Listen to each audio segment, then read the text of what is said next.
All right, Shabbat Shalom, Shalom, peace, and welcome to another episode of DSTM. You see it, don't shoot the messenger. You know the rules. You know what time it is. Lord willing, everybody's well this evening. If you are doing well, for the brethren and the sisterin, the Akim and the Aquav that's in the house, throw seven in the chat. Let me know that you're on the same page as me. Seven in the chat, man. Let me know. If you are all right in the spirit, physically. If not, let me know. If not, let me know. That's what prayer's for. And here at MOTC, we do have a prayer list. So if you are in need of prayer, for whatever reason, if you have a family member or whoever that may need the power of prayer, man, let me know. And we will throw you on the prayer list. All you got to do is drop a line to us. Drop a line to us, and I'm going to show you. Y'all should know already, but there you go. The Covenant 144 at Gmail, drop a line. Because of any time that we need some prayer right now, it is critical that we stay in the spirit and we encourage each other through prayer at this very moment. There's a lot going on in the earth, as we know, right?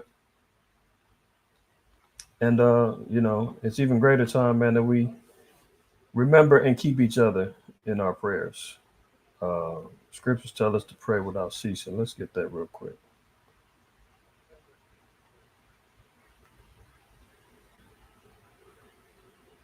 As you can see that in 1 Corinthians 5 and 17 says to pray without ceasing.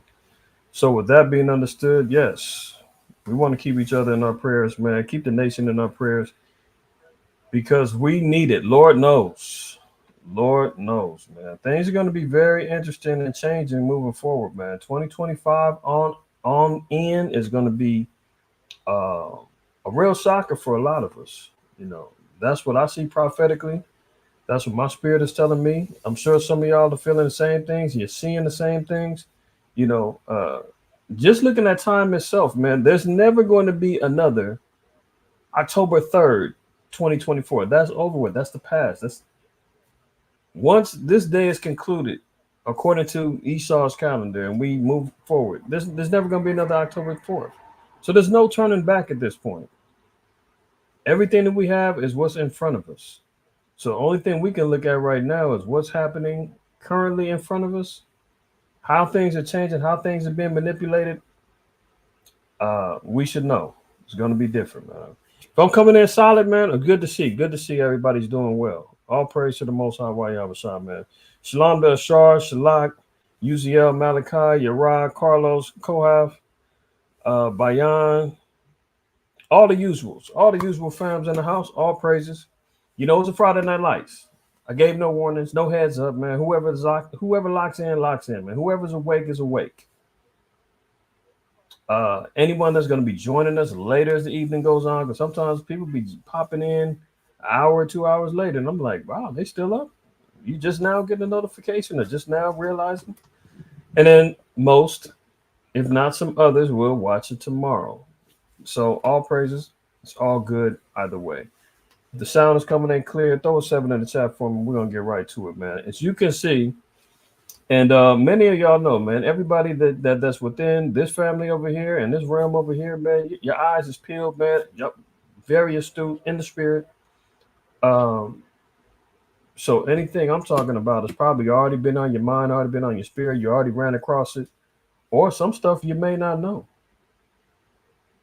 But we did see in the midst of Iran bombing 180 plus missiles. You know, we talked about that during the memorial blowing of the trumpets.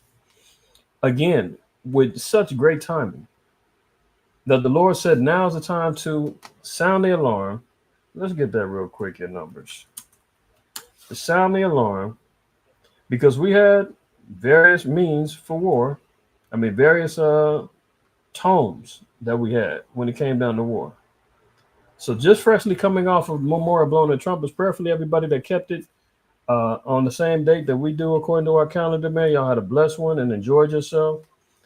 Because and I was telling everybody, man, uh, enjoy the moment, enjoy the moment, man, because we don't know how many more moments that we'll have to be able to ceremonially exalt the Most High in the name of Hamashiach Yahushua in the fellowship.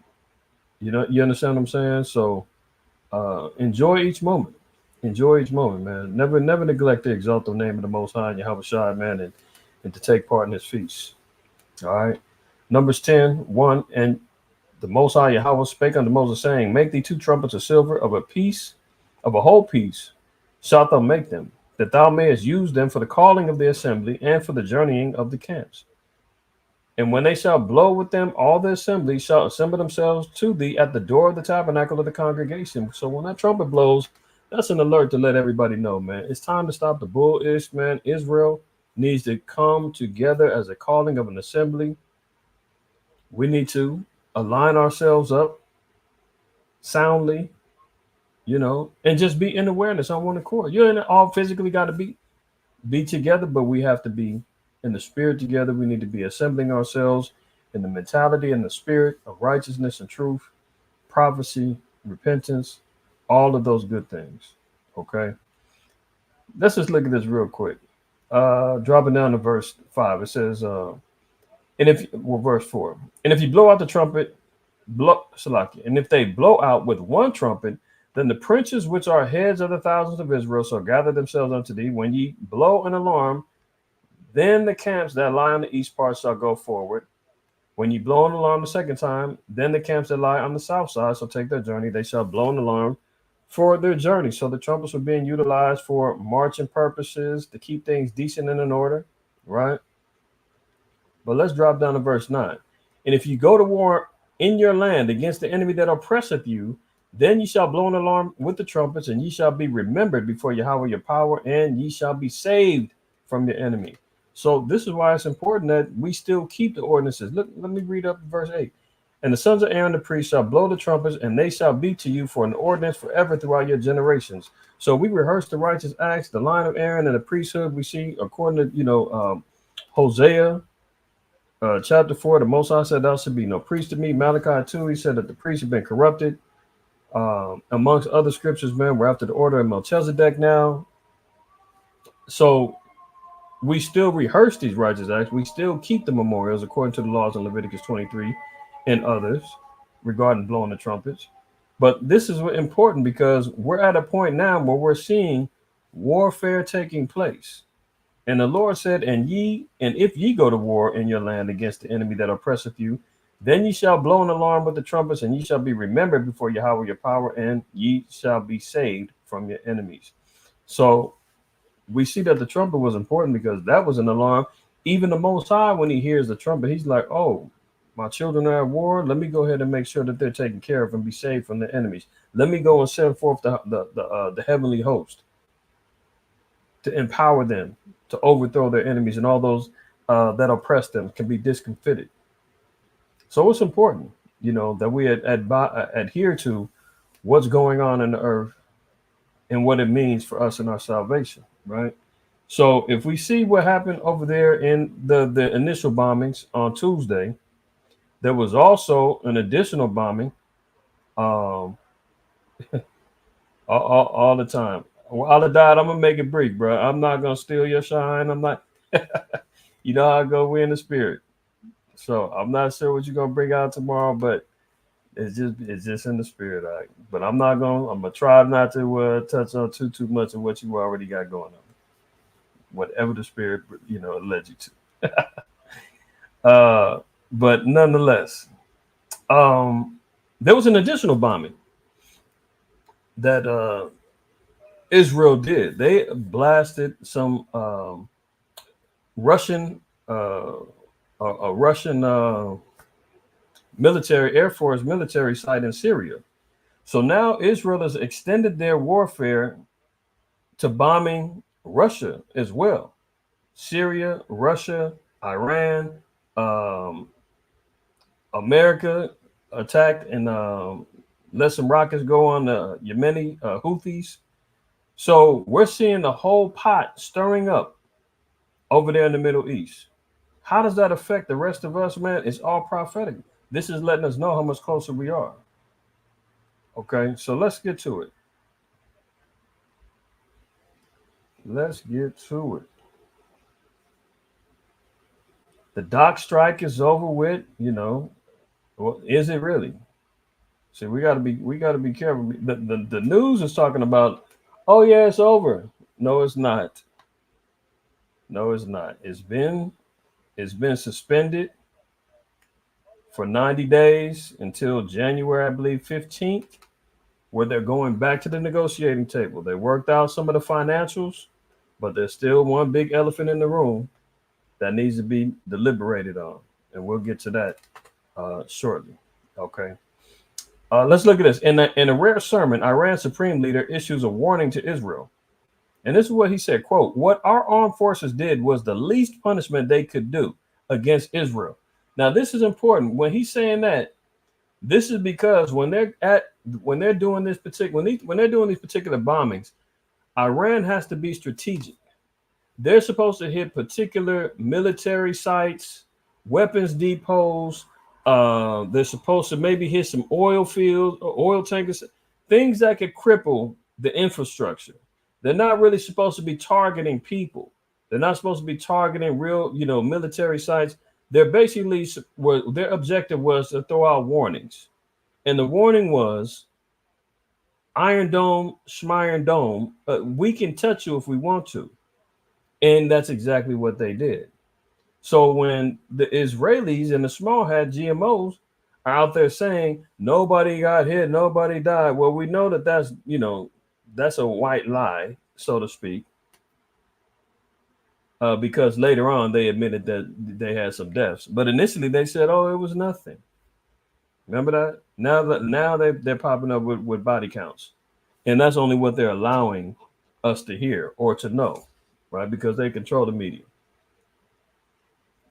So we said what our armed forces did was the least punishment they could do. So he's speaking figuratively and literally. Their hands was tied behind their back. They got to answer to a lot of people, right? The declarations of war and the articles of war that they got to abide by, they had to stick to.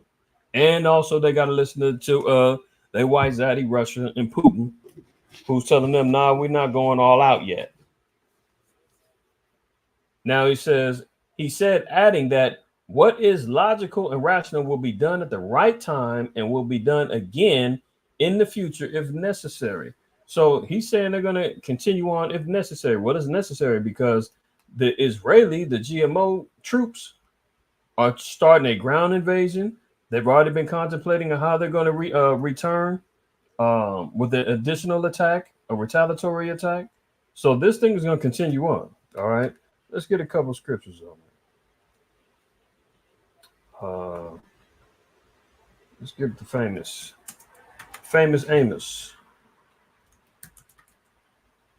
No, I want chapter 3.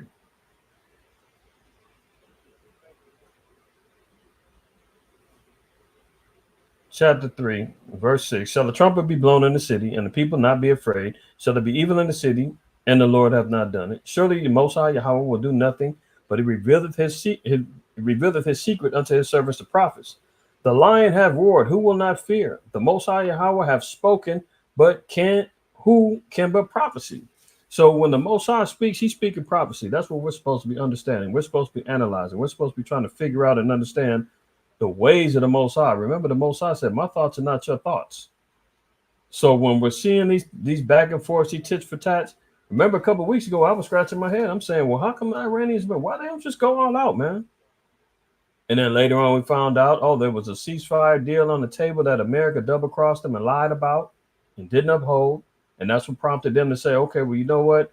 We don't have no trust in the words of the so-called white man anymore. That snake, fork-tongued creature, man, stuck to his nature, and we can't trust him. Let's just start bombing. Now they're double. Now we're saying, oh, okay, we're doing as much as they were allowed to do, but they're ready and they want to do more when necessary. Okay, so these things are all being shown. The lion's roar, the Most High, and his voice has been shown through prophecy. These bombs, the economy, the food supply, the various diseases that's going on, the utmost wickedness that's happening within the people, the freak offs, the baby oil, you name it, all of the unnatural affections that's happening within man right now. I mean, we're seeing it all play out right now. Just like Yahushua said, it's going to be as the days of Noah, where they were marrying and giving into marriage and partying, and this is everything that we're seeing going on to the T, to the T. Habakkuk chapter 2, and we're going to read 1 down to 3. It says, I will stand upon my watch and set me upon the tower, and I will watch to see what he will say unto me, and what I shall answer when I am reproved. So Habakkuk waited for the counsel of the Lord to be received. Okay. Standing watch. We discussed about being watchmen. Ezekiel 3, Ezekiel 33 tells us everything that we're supposed to be doing. Standing watch, waiting to see what the Most High is going to reveal, right? And then he says, and Yahweh answered me and said, write the vision and make it plain upon tables that he may run that readeth it. So once we receive the word, we receive the prophecy, the understanding, the knowledge, and the wisdom, what do? We got to go out there and start running. Remember, there was an old movie called Run Tell That. I forgot who made it. I think it was Robert Townsend. If it wasn't Robert Townsend, Ashar, I know you know. You're gonna knock it down in a minute. Run Tell That. Throw it in the chat. Who was it? What year? That's my archivist. He's gonna have it on there in a minute. But the Lord said, man, make it plain upon tables, man. It's not gonna be hard to see. Only way it's gonna be hard to see, man, is if you're popping Molly, you're sipping lean, you're smoked out, you're too busy chasing money, you're too busy prostituting yourself, sisters. You know what? You're chasing, chasing dreams. Too busy scamming, too busy wilding out, too busy, doing everything antithesis to righteousness. It's the only way you won't see that it's playing it right in front of our faces. Verse 3. For the vision is yet for an appointed time, but at the end it shall speak. So there's an appointed time for everything that we're seeing.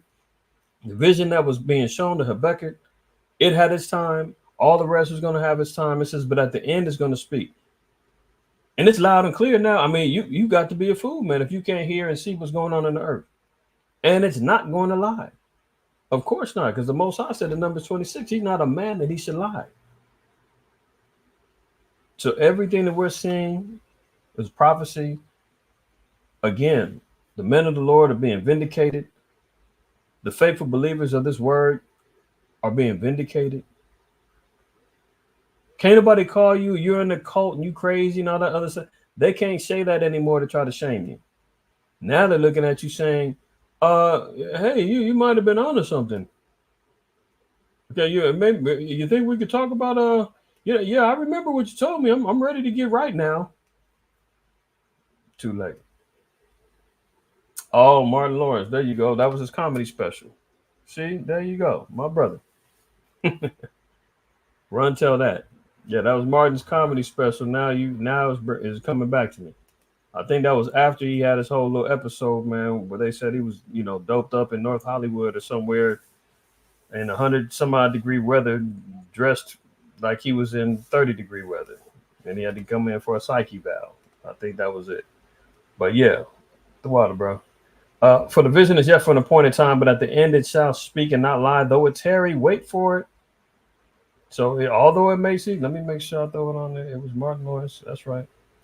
Although it may seem as though it's taking forever. People are always saying, well, when? The Most High is like, man, I'm not going to tell you. Because what ends up happening, man, the lazy Negro and the Hispanic going to sit back and wait to the last minute to try to repent and get right. How much time do we got?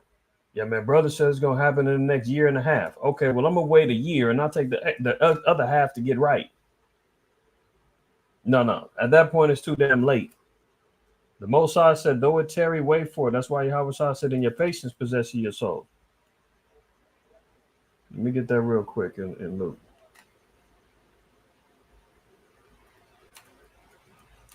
Luke 21.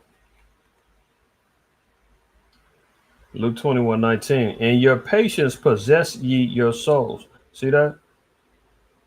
Elder Rashad always says, man, if you're not in possession of your soul, something else will be. And typically it's demonic. Typically it's influence on the left hand side of evil, right? And your patience possessing your soul. So when we read in here, though it tarry, wait for it, meaning what? Be patient. The Most High is not going to lie. He's going to unfold everything in its due season and its appointed time, because it will surely come. It will not tarry. It will come, right? And just on the heels of speaking on that, right?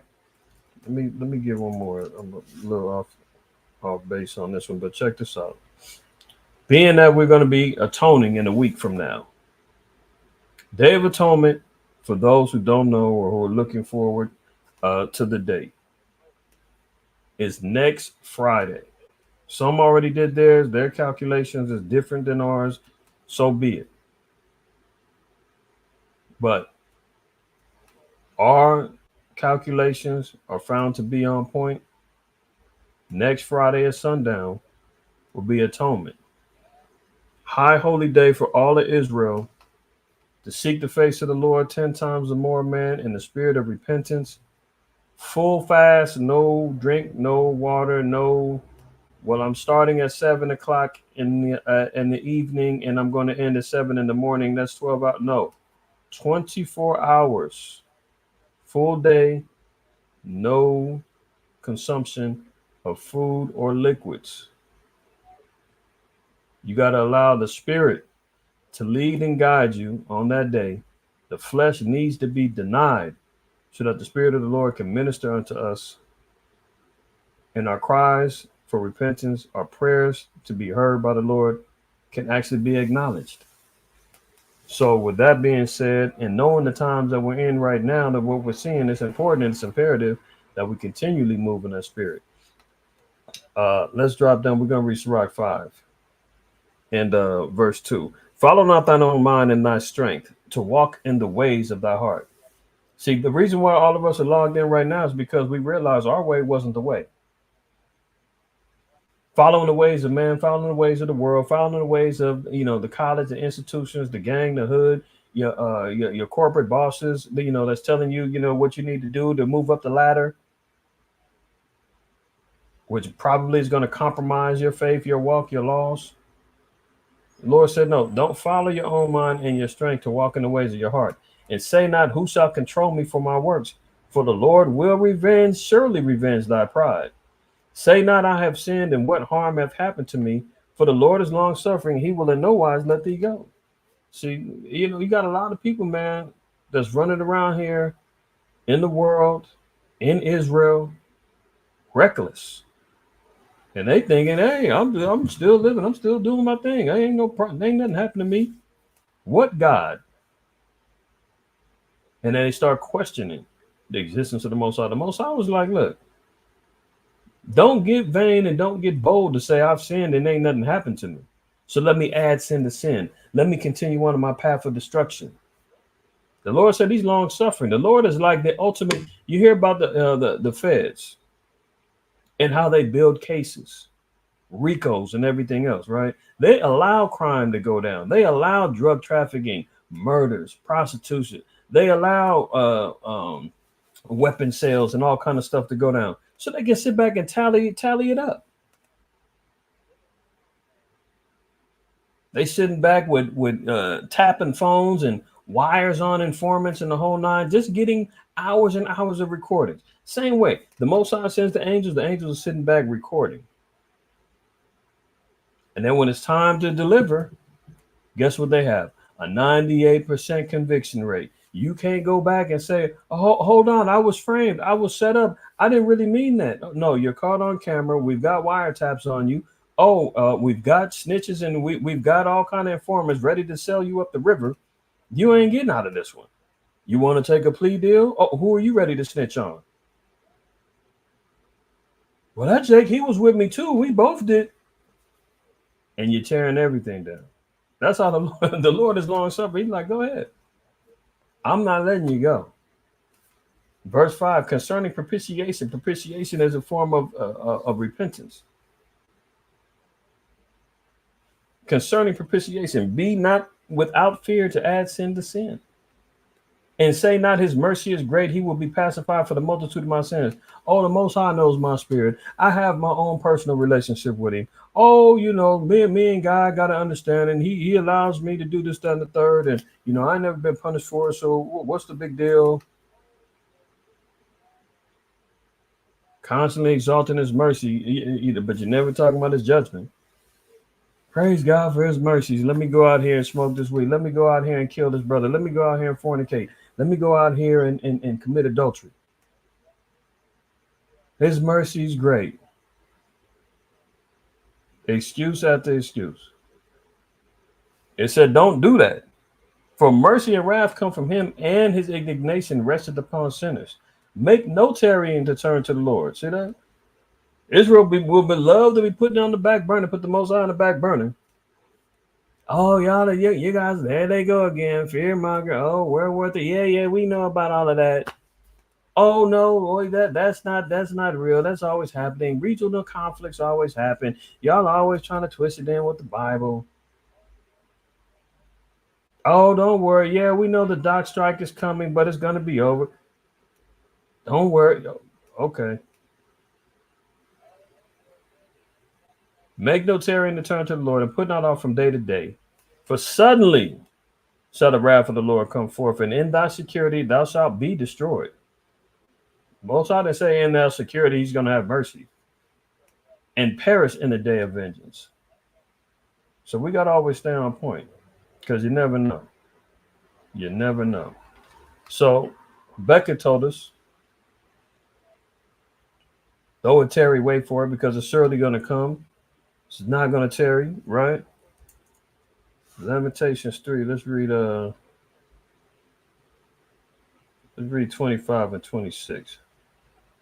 Lamentations 3:25.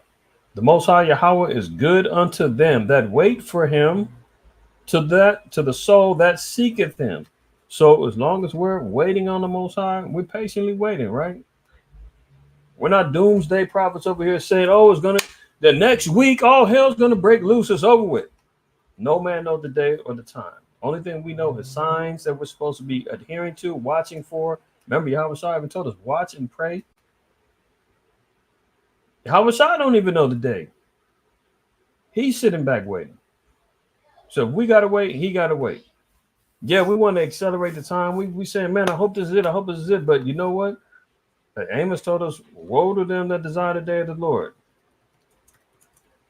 For what end is it going to be for you? Let's get that real quick. Amos 5. And when we go back to Lamentation, got to be careful too what we're praying for, man. What I like to encourage, what I like is when I just like to see more of the prophecies of the Most High unfolding. It helps strengthen and build more faith in me. It helps drive my desire and my passion to serve him to keep going hard. You understand? And let the chips fall where they may, as far as the prophecies are concerned. Because at the end all be all, this is really what needs to resonate in all of our minds. None of us got a golden ticket, man. This ain't Charlie and the Chocolate Factory. This is not Christianity. Christianity tell you, oh, as soon as you come in, you get baptized, you plead the blood of Jesus, this, that, and the third, man. Oh, you're a saint already. You're going to get the kingdom. You die, you're in a better place. You already made it to heaven. I mean, if that was the case, man, more people would be wishing to die than to live. It's not that easy. Amos 5:18. Woe unto you that desire the day of Yahweh. To what end is it for you? The day of Yahweh is darkness and not light. Right? So dark days is ahead, man. The light that we have is the commandments. That's that's the only illumination that we're gonna have, and through Hamashiach Yahweh. But desiring the day of the Lord, the Most High said that's a shake of the dice, man. What end is it gonna be for us? We're not guaranteed anything, but we are guaranteed that if we continually patiently wait for the Most High is going to take care of us. Let's look at this. Lamentations 3. The Most High Yahweh is good unto them that wait for him, to the soul that seeketh him. That has to be part of the equation as well. You got to seek the faith, seek the Most High, right? It is good that a man should both hope and quietly wait for the salvation of the Most High Yahweh. See, don't be a busybody, man. Stay in your lane. Quietly wait for the salvation of the Lord. You understand what I'm saying? So we only are being loud and lifting up our voice like a trumpet to show our people their salvation, show our people the transgressions, so that we can achieve it. But the Most High saying quietly, meaning stop, don't meddle, don't be doing nothing that is outside of the spirit of Christ and the Most High. And wait. You understand? Let me get one more in Isaiah. Isaiah 1. And we're going to drop down. I'm going to read 3 and then we'll read 7. These are classic verses. The ox knoweth his owner and the ass his master's crib, but Israel doth not know, my people does not consider. This is the problem, is our people have to learn to start considering the Most High. We don't know. Two of the most domesticated, slave, oppressed animals, the ox and the ass, they know where their bread is buttered at, man. They know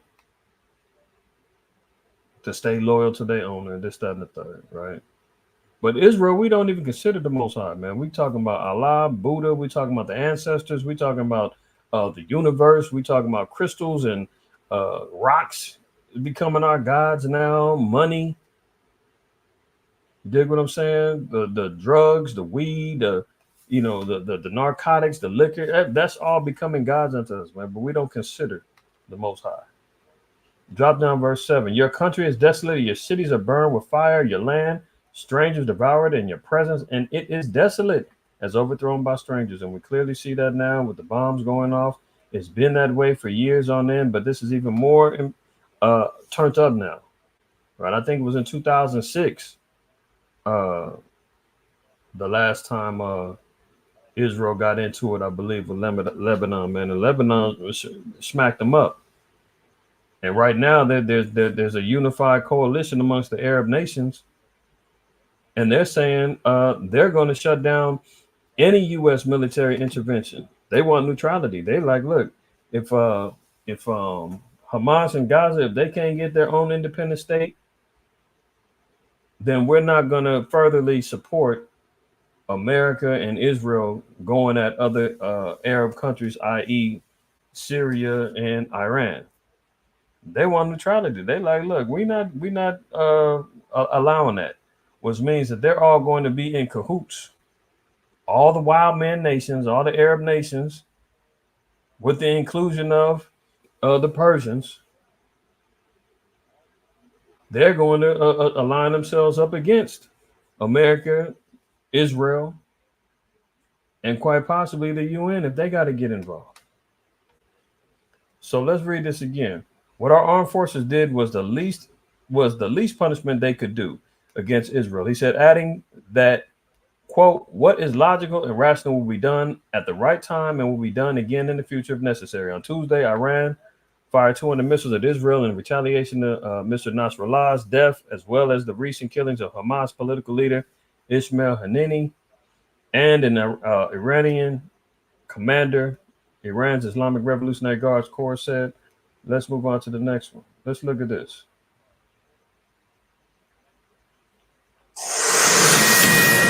Breaking right now out of the Middle East, U.S. defense officials confirming the U.S. has carried out strikes on several Houthi targets in Yemen. So just off of that alone, the U.S. is directly involved now in this war. They're doing offensive strikes against Houthi targets in Yemen. They also were supposedly helping Israel shoot down those ballistic missile strikes that came from Iran on Tuesday. They've got battleships out there in the Red Sea. The U.S. is at war. They're just trying to keep it on the low because they got this election going on. They got the dock strikes. They got all this other stuff happening. They're not ready to openly declare, hey, we're actively involved in this war. It's not proxy anymore. Yeah, they're still sending money to Israel. They're still sending money to Ukraine, but they are actively shooting and getting hit. So the war is on,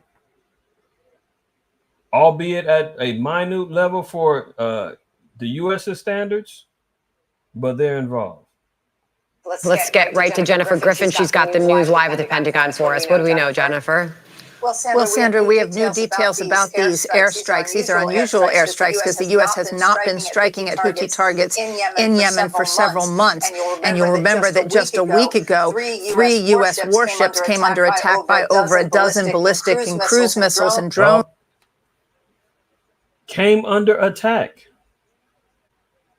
Why hasn't Lloyd Austin, the defense minister, whatever his title is, how come the Negro ain't came on and said actively the U.S. is at war in the Middle East?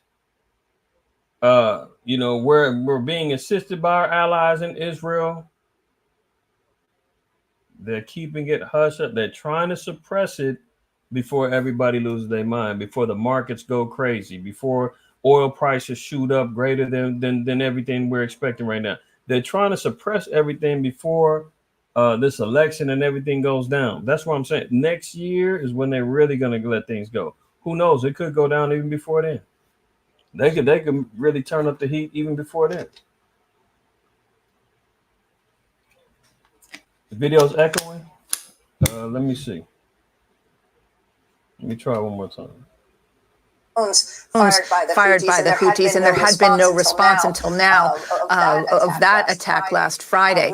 We're told that these airstrikes in Yemen targeting Houthi weapon storage facilities and other areas, including the airport. There were 7 strikes at the airport in Hodeidah, which has been used as a transit point for weapons.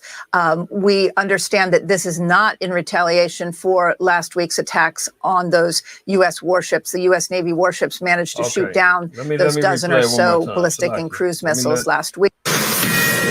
Breaking right now out of the Middle East, U.S. defense officials confirming the U.S. has carried out strikes on several Houthi targets in Yemen. Let's get right to Jennifer Griffin. She's got the news live at the Pentagon for us. What do we know, Jennifer? Well, Sandra, we have new details about these airstrikes. These are unusual airstrikes because the U.S. has not been striking at Houthi targets in Yemen for several months. And you'll remember that just a week ago, 3 U.S. warships came under attack by over a dozen ballistic and cruise missiles and drones fired by the Houthis. And there had been no response until now of that attack last Friday. We're told that these airstrikes in Yemen targeting Houthi weapon storage facilities and other areas. So they're saying it took several months off. Now they're going at it again.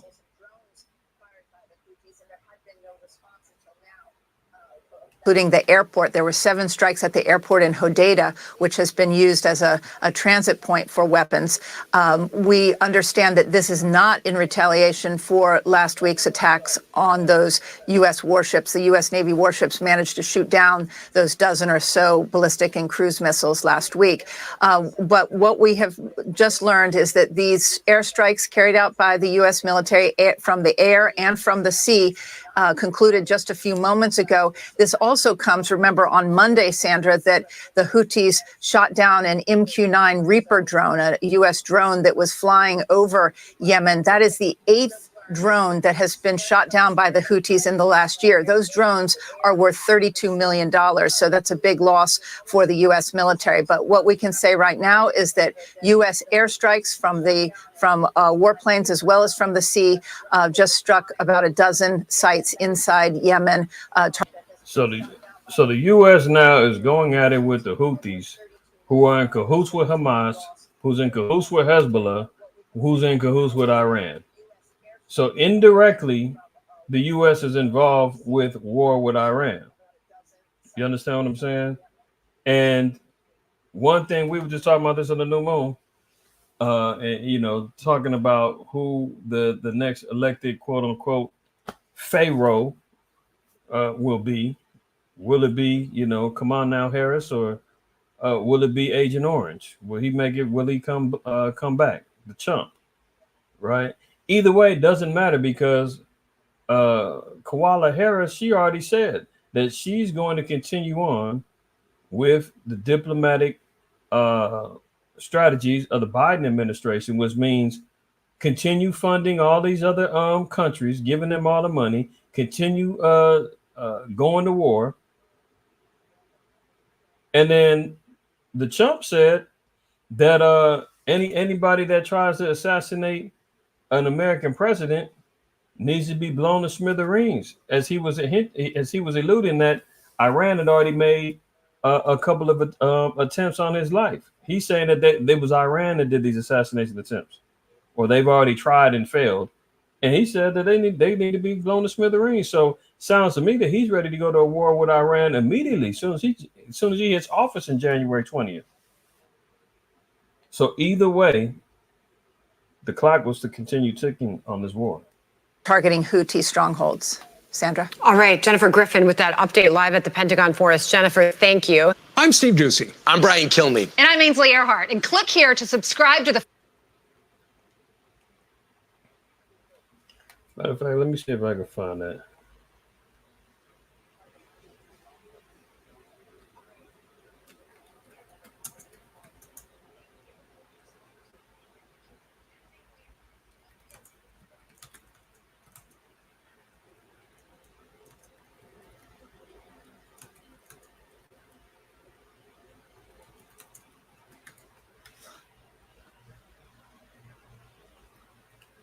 Look, there you go, right here. Blow Iran to smithereens if they are trying to have me assassinated, says Trump. That was 1 week ago. Think he's going to change? Imagine that. And supposedly he's leading the polls. That's what they're saying. He's ready to take his seat again.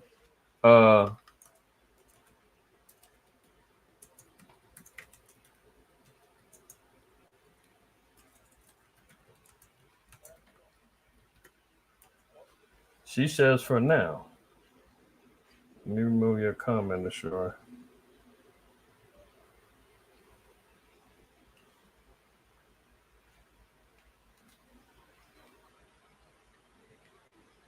What'd she say? Trying to find that.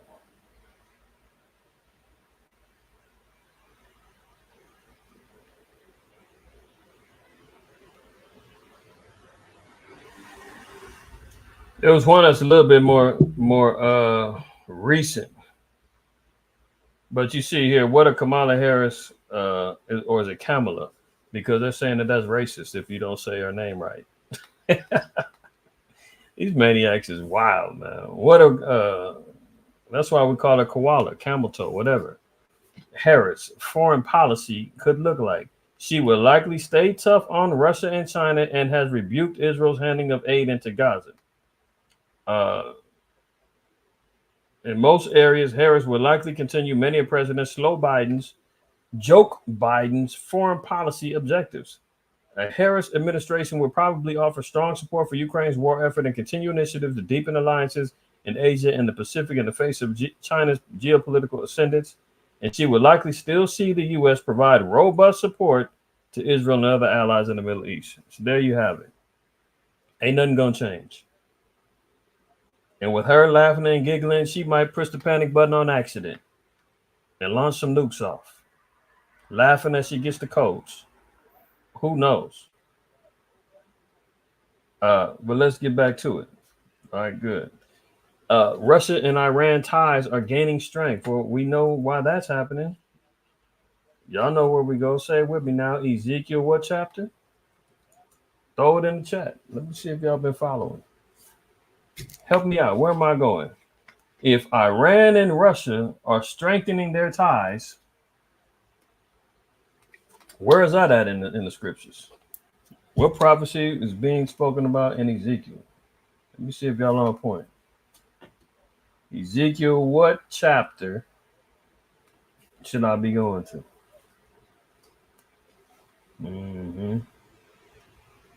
No, not 36. Close, but not 36. Come on, we got one person who's throwing in a thought. Y'all watch me every week. This scripture I done went over probably 100 times. Isaiah, you dropping. Bayan got it. Ezekiel 38. 38. That's right. Ezekiel 38. Why is that? Because this is a prophecy of Russia going to war and who its allies will be during these times.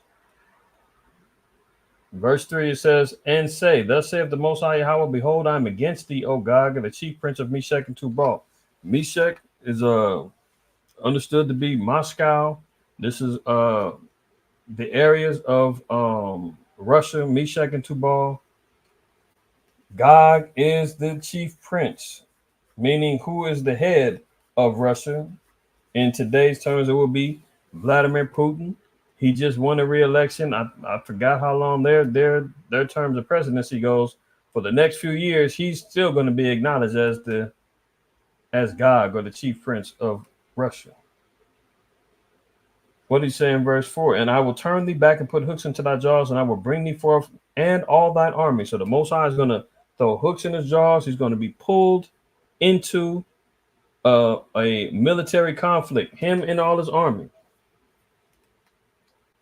Yes, that's exactly right. You say, yep, Small has bombed Russian base in Syria. Russia is supporting Iran. Absolutely. Now we're on to something. And I will turn thee back and put hooks into thy jaws, and I will bring thee forth and all thine army, horses and horsemen, all of them clothed with all sorts of armor, even a great company with bucklers and shields, and all of them handling swords. Persia, Ethiopia, and Libya with them, all of them with shield and helmet. I've gone over it a number of different times. You can see the relationships between Ethiopia, Northern Africa, that all these nations do have political and military ties with Russia. They all have good relationships. I'll give you one example. Look, it's all you got to do. Russia and Ethiopia. Let's just look. Russia and Ethiopia military. Russia military. Ethiopia and Russia established diplomatic relations April 21st, 1943. Russia currently has an embassy in Addis Ababa, and Ethiopia has an embassy in Moscow. Oh, isn't that nice? Ethiopia, Russia signs a military cooperation agreement. This was in 2021. All praise to the Most High. Is the Most High a liar? No. Persia is modern day Iran. They're all going to be lining themselves up, preparing for war and having military interactions with each other. Iran has been supplying Russia with drones and helping them. Russia's been helping and arming Iran. But look at this. Verse 7, this is Russia's job, though. Be thou prepared, and prepare thyself, thou and all thy company that are assembled unto thee, and be thou a guard unto them. Unto who's them? Persia, Ethiopia, Libya. They're a guard. They're a protector of their allies. So when you hear about Isaiah, it's going to definitely lead to Joel chapter 3, Valley of Jehoshaphat, Valley of Decision, Yahweh Shaphat. Yes, this is all leading towards that. But the world war got to be kicked off first. Right? But that's all going to be coming down the pipeline. But we see here, it says that Russia's job is to be a guard, a protector, a shielder of them. So when some of these things that Iran is doing, they're waiting for the go. Russia's like the go-between. But now that we're seeing that Russia actually had some of their military infrastructure bombed in Syria, they may escalate it even faster. So look, Iran's top advisor to Iranian Supreme Leader Ali Khamenei has said that ties between Russia and Iran are expanding. Advisor Ali Akbar Velayati's comments come in the wake of Russian President Vladimir Putin's visit to Iran. Velayati made the remarks while meeting in Tehran with Alexander Lavrentiev, Putin's special envoy for Syria, on Wednesday. A report from Iran state media IRNA said. The report noted that the two men discussed issues such as regional development, the war in Gaza, the conflict in Lebanon, and issues in Syria. This illustrates how Iran is trying to leverage ties with Moscow to encourage Russia to be more hostile to Israel. They need that guard. They need that help. They need that backup, because when they go, they like, we need to make sure you got us. Because currently, right now, as we're going to see in a minute, Iran has the tools to make nukes, but they don't have nukes just yet. But who does? Their guard? Yeah, Russia. They've got them. They've got the technology. They've got the means to get it fast tracked and get it done. Russia to be more hostile to Israel and to be more pro-Iranian stance in the region. Here we go. Israel, the Israelis, the small hat, non-organic GMO persuasion finally is coming clean. Israel presses forward on two fronts and reports 8 combat deaths as fears of a wider war mount. Israel pressed forward on two fronts Wednesday, pursuing a ground incursion into Lebanon against Hezbollah that left 8 Israeli soldiers dead and conducting strikes in Gaza that killed dozens, including children. Did you hear that? Hezbollah that left 8 Israeli soldiers dead and conducted strikes in Gaza that killed dozens, including children. So Iran is the one that bombs Israel. Israel goes and takes it out on Gaza and Hamas and goes and kills some kids. As Israel vowed to retaliate for Iran's ballistic missile attack a day earlier, the region braced for further escalation. So now it's getting ready to get to ground warfare. They're moving in. Iran backs both Hezbollah and Hamas militants who run the Gaza Strip, launched dozens of missiles into Israel on Tuesday night. Another escalation in the tit-for-tat cycle that is pushing the Middle East closer to a regional war. Israel warned that attack would have repercussions. So now they're claiming that 8 died. What do? They go back and go bomb some kids. Unbelievable. Arrow escape, how artificial intelligence and space missiles save Israel from carnage after Iran unleashed a missile blitz. Reason why I thought this was interesting, because this is one of the defense systems that Israel has, and they call it the Arrow. Arrow 2, Arrow 3 anti-ballistic missile system. Why is that important? Because we're seeing all of these biblical terms. The Bible talks about arrows, and metaphorically and in the spirit, we see them as missiles. And here they have a whole missile defense system called the Arrows. You got Satan 2 bombs in Russia. You got Moab bombs, the mother of all bombs. All of these biblical terms being used in the sense of warfare, all dealing up to World War III. This is how we know we're on point in what's going on. Because through the Spirit, the Most High is even making these kings and these nations utilize biblical terms that we can identify and pinpoint in the Bible to link them up and say, oh, that's what, okay, the arrows are the missiles. And this is a quote from the this woman, she's the British I forgot what her title is, but she's basically was in observation, and she was saying that Great Britain isn't ready to defend the type of attack that Israel got from Iran. They said, we ain't ready for it. We ain't got the defense systems that Israel's got. We're going to get destroyed if we get hit like that. Look at this. Britain is not defended by the same world-beating layers of air defense systems as Israel. We could not have stopped a barrage of 181 ballistic missiles that take as little as 12 minutes from the moment they are launched to the point they obliterate targets. Did you hear that? All it took was 12 minutes for 181 ballistic missiles to hit the air and strike its target. Can you imagine you're seeing these things and you're getting an alert and the alarm is blowing, and you got 12 minutes left to live, to escape, and to pray that you get, spared? It could be your last 12 minutes on earth, man. You hear the alarm, whoop, whoop, whoop, whoop, whoop, whoop.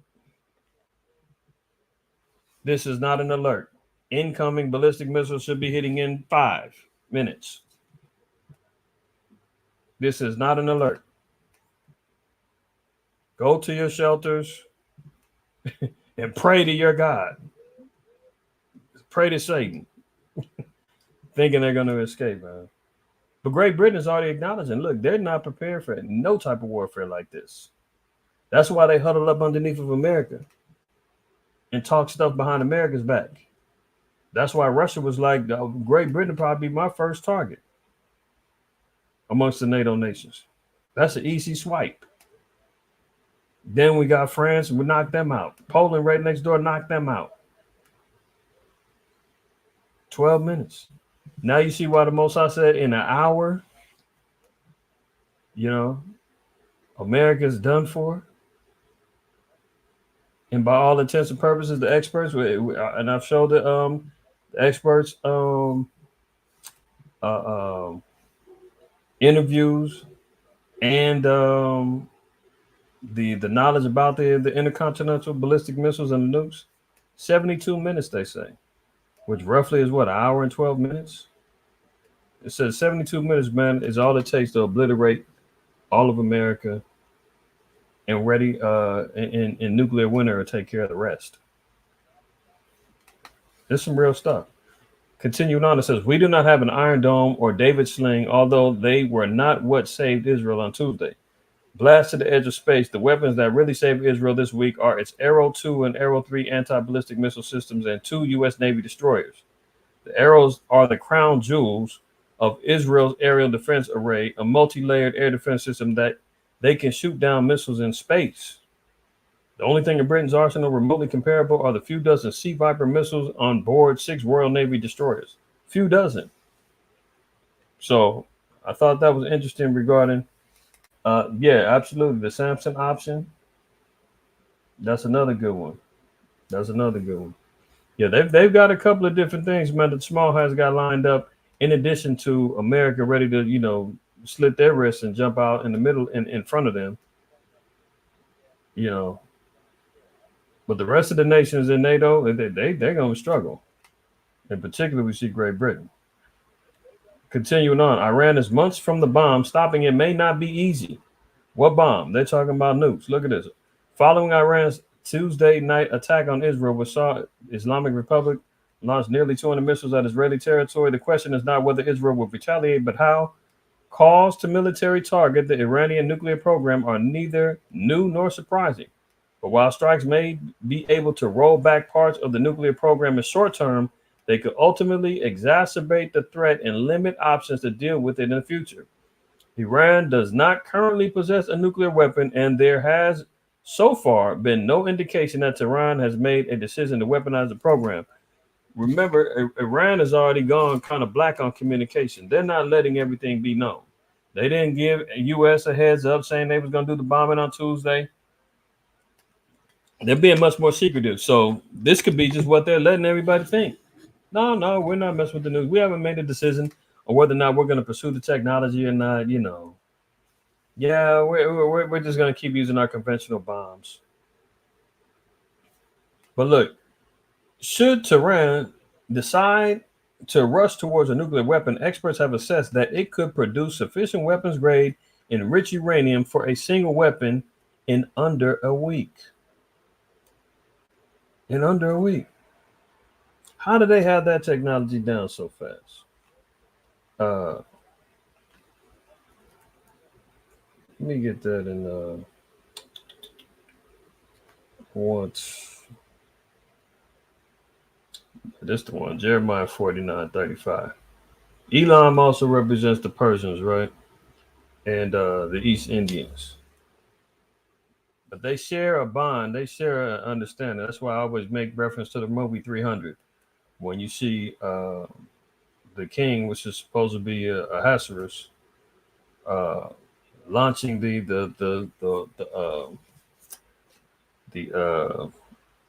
missiles. I mean, it's like the missile. The arrows that block out the sun. And they shoot all them arrows up there.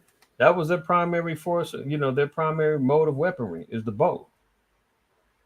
Persians and the Medes. You understand what I'm saying? And look what the Most High said. Thus saith the Most High, power of hosts. Behold, I will break the bow of Elam, the chief of their might. So that spirit and that knowledge, this is how they're able to make the drones. Russia's getting the drones from them. these particular forms of aerial attack, they've got a particular knowledge for, right? So who else can make a uranium grade weapon in under a week, if not them? So it ain't a matter of they're sitting back saying, well, we haven't made a decision on it yet, but if we want to, we can get something set up in a week. But continuing on, it says actually develop a nuclear weapon could take months. Mounting it on warheads capable of striking an enemy like Israel may take even longer and not guaranteed to succeed. The problem with that is that who's their guard? Russia. So they're going to get all the knowledge and all the help that they need from Russia, including the knowledge that they already possess, the resources and the uranium and the nuclear power that they already have, combining with the knowledge and the information that they get from Russia. They can have all of this set up and ready to go very quickly. Here's another analysis. Joining us now, retired Lieutenant General Keith Kellogg, Fox Business contributor, and notice this says Iran is within 48 hours of having capacity to build nuclear weapons, former U.S. general says. This particular article before said, oh, it's going to take a week. This particular former U.S. general, he's talking about it could be 48 hours before they can have a nuke ready to go. Former national security advisor to Vice President Pence. Always great to have you, General, because you've got such incredible insight on this topic. The latest news that we have is that the Israeli forces, the IDF, are taking credit for eliminating this Hamas government chief in Gaza. Does this present the IDF with an opportunity to pause now because Iran made a move, now they've made a move, or do they need to fast move forward? Yeah, Taylor, Jackie, thank you both for having me today. Look, I don't know if they're really going to go to a pause because they basically handled Hamas. They've basically eliminated everybody but Sinwar, who's the current leader of Hamas. They believe he's been wounded, and they really have not found him yet, but they will. And I think what they're doing is they've got Hamas in a place they want them to be. They've moved to Hezbollah in Lebanon, and now I think they're going to move to Iran. So I think what they've done is they've kind of put it on the side. Hamas is not their primary target right now. Hezbollah is a target, and then they're going to move to Iran, I think, in the very near future, once they get to the Jewish New Year. I want to talk about Iran. Biden saying he does not necessarily want or support an attack on Iran. Yeah, IQAhmath, that's correct. You know, a lot of times, man, they play these particular games, but just like China, you know, they act like China's their worst enemy, but meanwhile, they let China buy up the debt. China's buying land over here. China is the biggest influx of immigrants coming over here. You know, they play games, man, until the ish hits the fan, man, and they really got to separate. You know, that's what Isaiah 13 says, but all the nations gonna go back to their own, and all the games is over with. That's right. Nuclear sites. Yeah. What do you think? Yeah, his comment is they need to respond proportionally. That's not how the Israelis do it. They've got a doctrine called Dahiyah, which is disproportionate response when an attack. Look, there's two strategic targets in Iran that they can go after. One is the Supreme Leader Khamenei as a personal attack, and they've done that with Hamas. They did it with Hezbollah, taking them out. Or they can go after the nuclear facilities. And there's actually three of them. There's Isfahan, Natanz, Fordo.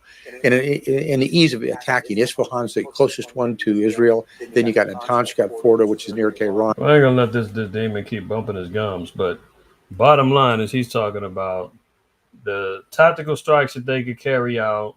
Iran is within 48 hours of having the capacity to build a nuclear weapon. So at any point in time, man, they could have these things up and ready to go. And that's why the Supreme Leader Ali Khamenei was like, "Look, we just did what we was allowed to do, but we're ready to do even more when it's necessary." So this is what we're staying and watching for. Okay, the U.S. ports, right? Let's move on to that. That was big news this week. Reporter talked about it earlier this week. Everybody was anticipating something bigger to go down. I wasn't. I also was. But this isn't the end. The news is reporting, the strike is over. Everything's cool.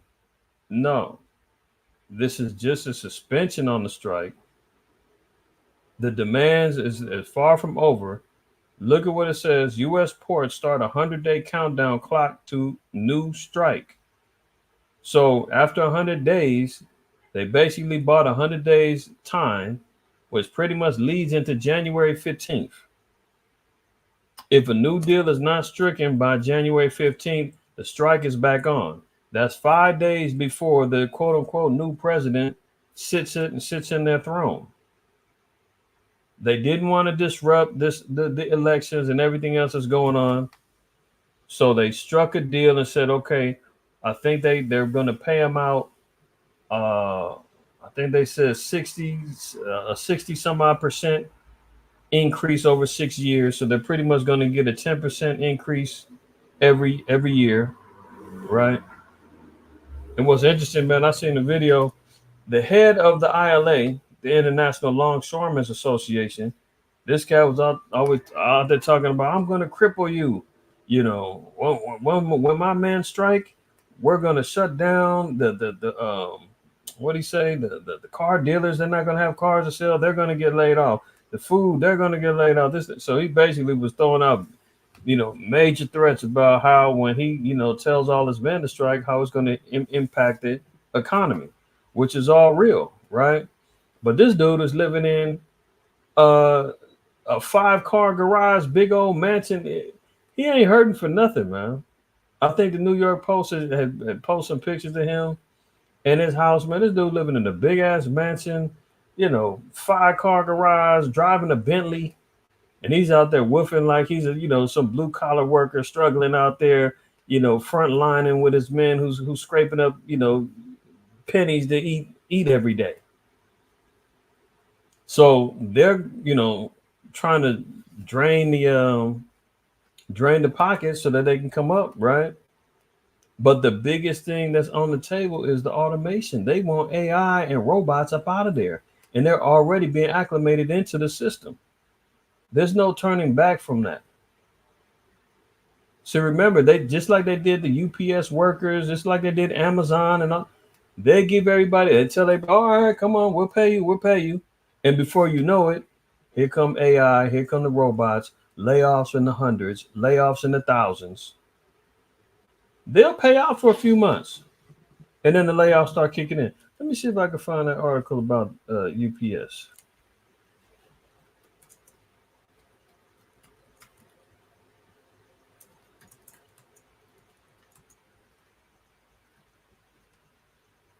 The UPS layoff workers after the strike. Do you see that? UPS to cut 12,000 jobs 5 months after agreeing to a new labor deal. 12,000 got laid off after they was probably, they were so happy after they won that damn strike. UPS drivers was making, what were they saying? The drivers was making 50 some odd dollars an hour. The workers in the warehouse was making good bread too. I remember seeing cats, man, driving UPS. So one Jake, man, he was driving down the street bumping. He was doing his thing. I was like, man, I ain't never seen these cats out here, man, dropping off delivery, smiling. I said, oh, okay, they won the little layoff and all. I mean, they won the strike. Look at these Jakes out here, happy as hell. Little did they know 5 months down the line, man, layoffs was coming in. They're gonna do the same thing to the longshoremen. Hold on.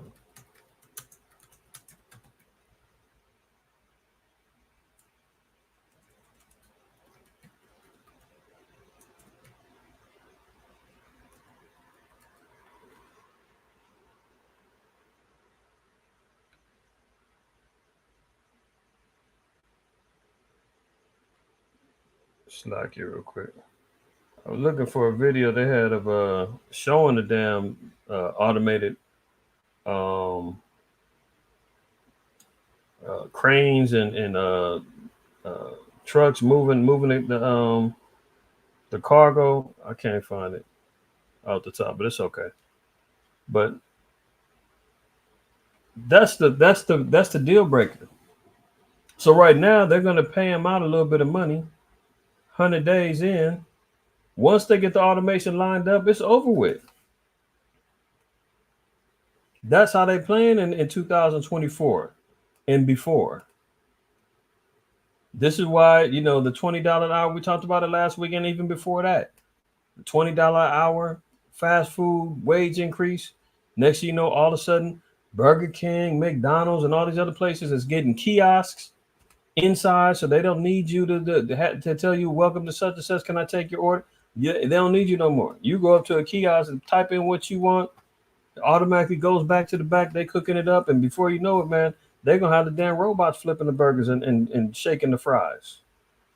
And they already got fully automated McDonald's in Texas. They got a AI burger place in Pasadena.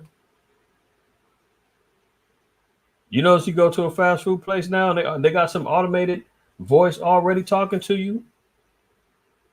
Hi, welcome to such and such. Would you like to try the new blah blah blah blah blah? And you like, no. Can I have? And then somebody else pops on there. Oh, thank you. How can I get? What can I get for you? It's only a matter of time before that's completely, taken out. Well, they ain't gonna have nobody coming in behind you because you told AI you don't want whatever the daily special is. Very similar to the customer service industry. Back in the 90s and in 2000, customer service was a good little shoe-in job to get into, certain areas of corporations, telemarketing, people's on them phones. Now what? No, you dealing with a damn AI bot trying to answer your questions, can't understand you. They can't. Did you say your name was blah, blah, birthday? Please repeat. And you constantly hitting the button and yelling, operator, help, trying to get somebody human on the phone. I can help you. And they taking you through press 1, press 5, 3, press 8, press 10 for this, press 8, 18 for that. You like, damn, I'm tired of pressing. Get me somebody on the phone. As soon as you answer, thank you for calling, blah, blah, blah. And you like, God damn. And you hang up. Because they paying some cat man, $2 a week to try to answer your information in your phone. I mean, your trying to handle your customer service needs in India. That's what's lined up, man. So look at this. The U.S. ports strike suspension is not over, but I keep hearing on the news the strike is over. It's over. It's not over. It's suspended for 100 days. And they're going to get right back to it on January 15th if they don't get rid of the AI. And they're not going to get rid of it. That's my estimation. I'll be shocked if they cancel all automation, rearrange what's already been put in motion to satisfy the dock workers there. I'd be shocked. The U.S. ports strike suspension with the International Longshoremen's Association Union and the USMX ownership group reaching a deal on wage increases still leaves the contentious issue of port automation to resolve by January 15 deadline, exactly 103 days away. So the USMX ownership group, they doubling back to they AI nerds saying, how fast can we get this done? How fast can we get the robots going? We need automation. We're already knee deep in it, man. I already invested billions in this. I'm not pulling out. We're going to pay these guys off. We're going to treat them well for the next 6 months. But hey, half of them got to go. Automation is here. We're going there. So they're going to take the 100 days, man, as a stall tactic, not only for the election's sake and everything else, but because they're going to need some time to get this automation going. That's my theory. I'm not backing down from it, man, until I see something different on January 15th. Logistic executives who breathed a sign of relief on Thursday night when the deal to reopen ports was announced say automation will be, quote, a major stumbling block. And the roughly 100-day period may not be enough time to resolve the differences between labor and management. Many U.S. ports remain laggards on automation compared to the rest of the world, and the union has used aggressive rhetoric in discussing it. Did you hear that? Many U.S. ports remain laggards on automation compared to the rest of the world. So America's been lax and lagging on catching up to the rest of the world with automation. America's supposed to be at the forefront of innovation, technology, experimentation, economy, so forth and so on. What do they look like being behind like a third world country? You got China, Africa, all these other spots, man, they got automation full blown. And they looking at America like, what, you still wasting time on labor? Blood, sweat, and tears? No. So America's got to catch up. And it says the rhetoric discussing it with Dennis Daggett, executive vice president of the ILA, and the ILA president, Harold Daggett's son, calling automation a, quote, cancer. So that's what's on the table, man. Are they going to get rid of automation and AI for the sake of humanity and to keep the industry going and work flowing? Or are they going to continue on with their investments with automation, moving into the Build Back Better era, the World Economic Forum stance regards to a great reset? Are they going to move forward with that? I think yes. Yeah, there you go, Coab. Fully automated, man. China's already leading. And you know, Esau don't like China leading nothing ahead of them. Esau does not like Moab leading nothing. You understand what I'm saying? So you already know they ain't doing that. And that's for real. Moving on. Biden and Harris administration is blasted for running out of money to deal with hurricanes after blowing billions on migrants. Can you see that? FEMA is out of money in their efforts to help the hurricane victims in North Carolina.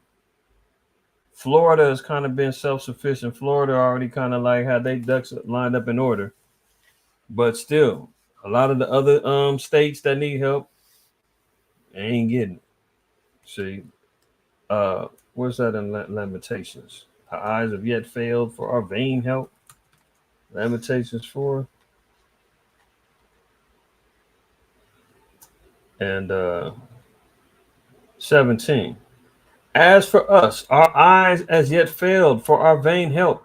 In our watching, we have watched for a nation that could not save us. See, that's why we're always saying, man, hey, look, forget waiting on FEMA, forget waiting on the government. Remember, Ronald Reagan even said the 9 most deadliest words or scariest words that you can hear is, I'm from the government and I'm here to help. You understand? Remember when in 2005 with Hurricane Katrina, FEMA disaster relief was off the chain, man. They federalized the police, man. They was doing door to door, seizing weapons. No one was able to be armed, the whole nine. People that didn't want to leave, they was forcibly getting removed out their homes. I shared a video with brothers, man. They had an old Edomite woman, man. She had an old revolver that wasn't even loaded. They slammed her up against the wall, man, jacked her up. Because they told her she couldn't have her guns and told her she had to leave. And she was like, no, I'm fine. I want to stay home, stay in my house. It's to help everybody wait done, huh? They got money to go send to Ukraine. They got money to send to Israel. They got money to send to Taiwan. They got money to fund the LGBTQ plus HIV movements.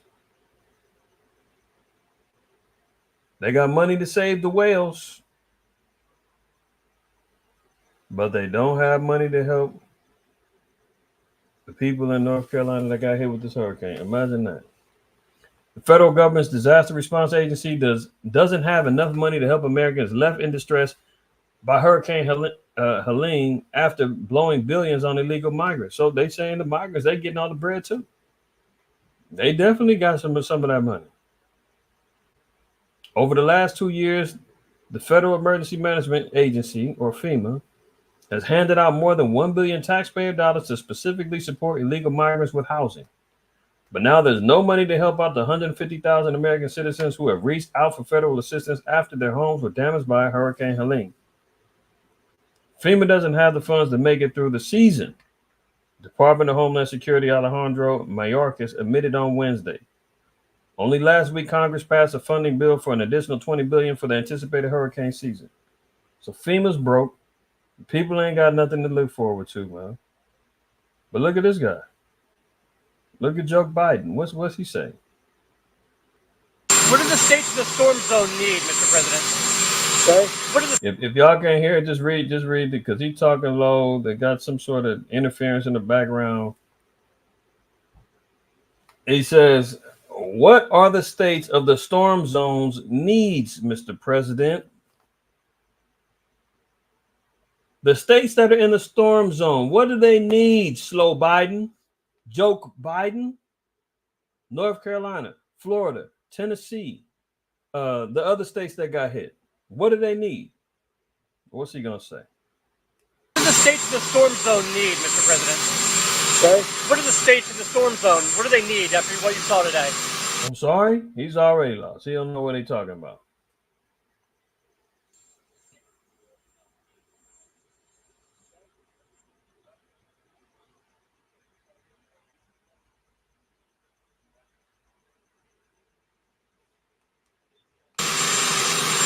Oh, in the storm zone.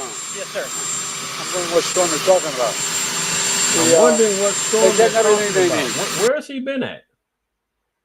Has he been in some cryogenic sleep chamber, man? In a coffin? Count Dracula? You understand what I'm saying? He at home in his coffin, man, there to wake him up at night so he can do an interview. They ask him, hey, what do the storm zone states need? I'm sorry? What the states in the storm zone, what do they need? The storm zone. Oh, I was going to ask, what storm are you talking about? Unreal. I'm wondering what storm they're talking about. They're getting everything they need. And they're very happy across the board. This cat said they've got everything they need. They're very happy across the board. Did we just see that? Did we just read that? Didn't Alejandro Mayorkas, the head of it, didn't he just get through saying we're out of funds? 150,000 people have nothing, and he's talking about they got everything they need. They're very happy across the board. But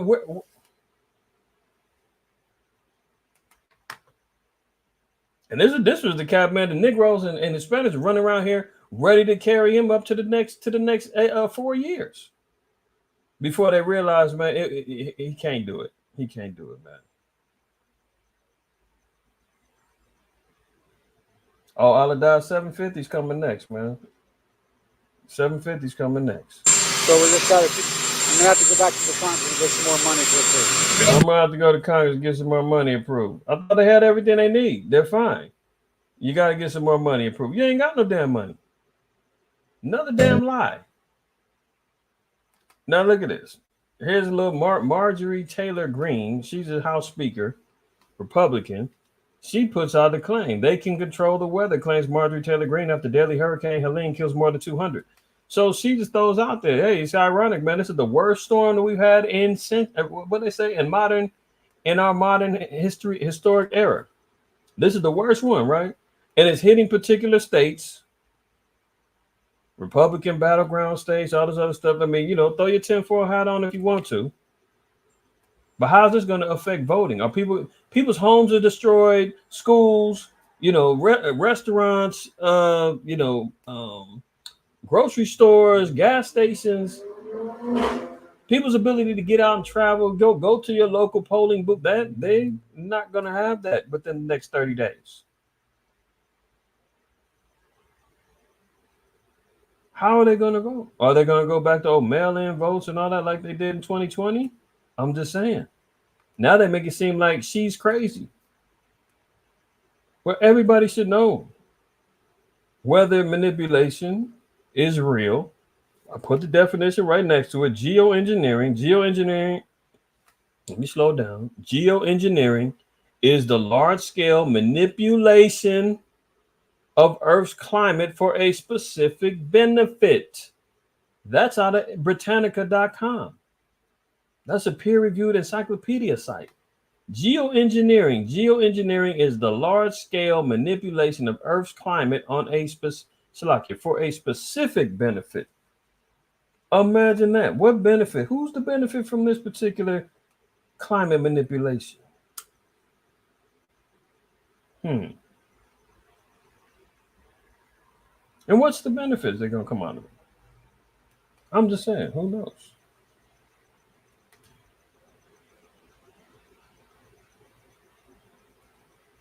Let's move on. Look, here's an example. This is from 2021. Scientists are zapping clouds with electricity to make rain.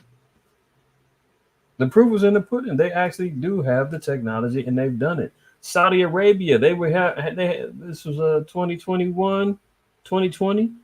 They had extreme drought and weather conditions like 120 every day. They use geoengineering to cause rain to happen over there to get them out of the drought. They got a movie called Geostorm. They made movies about the damn thing, and they sitting up there acting like that's just some wild out, way out conspiracy theory. Geostorm.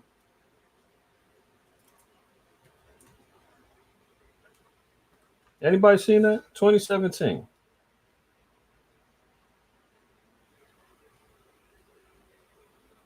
There we go. Control the weather, control the world. Imagine that. Geostorm. Came to a theater near you in October of 2017.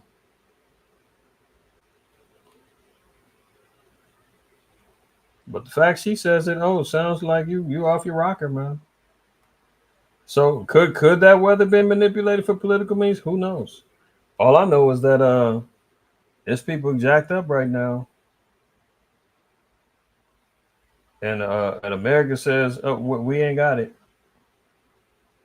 Too bad. Now, see, here's another one. You knew it was too good to be true. Here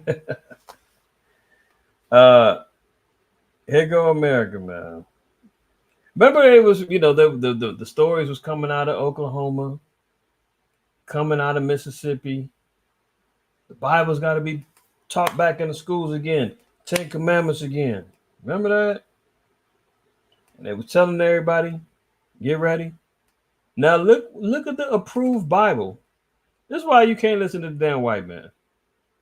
When he's speaking, believe him not, man. The Trump Bible is one of the few that meet Walter's criteria for Oklahoma classrooms. So you can't give the devil no damn credit, man. 1 minute, okay, he wants the Bible in schools, all praises. But what Bible? Oh, the Trump Bible. What? What Trump Bible? Unreal, man.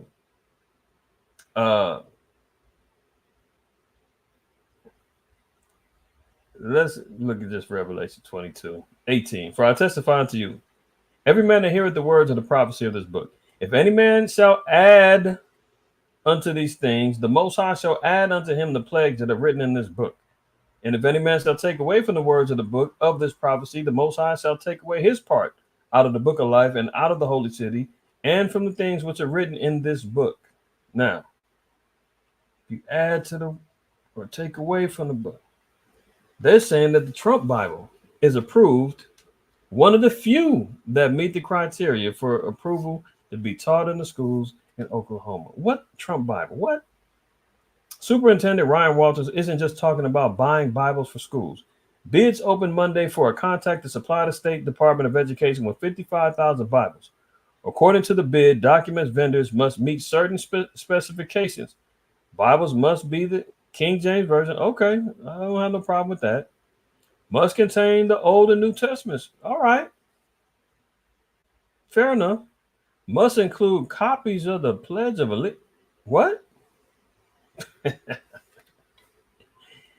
Now, see, this is where the damn white man, this is where he goes crazy. Must include copies of the Pledge of Allegiance, Declaration of Independence, the U.S. Constitution, and the Bill of Rights, and must be bound in leather or leather-like material. So not only are they hijacking our book, they're making it their own by inserting pro-American documents, i.e. the Pledge of Allegiance, the Declaration of Independence, the U.S. Constitution, and the Bill of Rights. That's the approved Bibles that they want in the schools now. A salesperson at Mardo Christian and Education searched, and though they carry 2,900 Bibles, none fit the parameters. No, they don't, because they're not part of the Bible. They need to make an add to the word.